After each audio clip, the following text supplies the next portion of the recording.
Bəy, cəmaat gəlib. De gelsinler.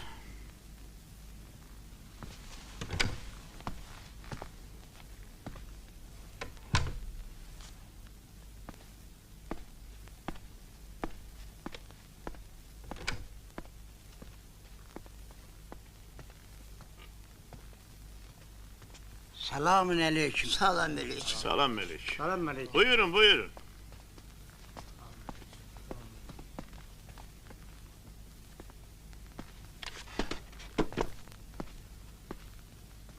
He, ne acep sizden?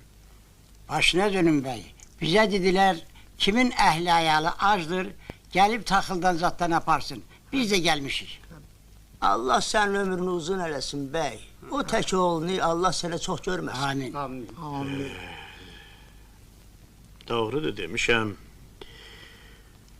Ancak üzü karayam yanınızda. Qazaqlar geceyle hamısını sil-süpür eləyib apardılar. Böyle de inşallah.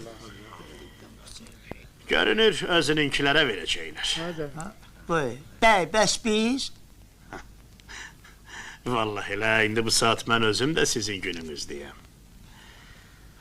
Şuurusun nə vecinə müsəlman ac qaldı ya qalmadı? Hə? Doğru değil. Doğru diyor da.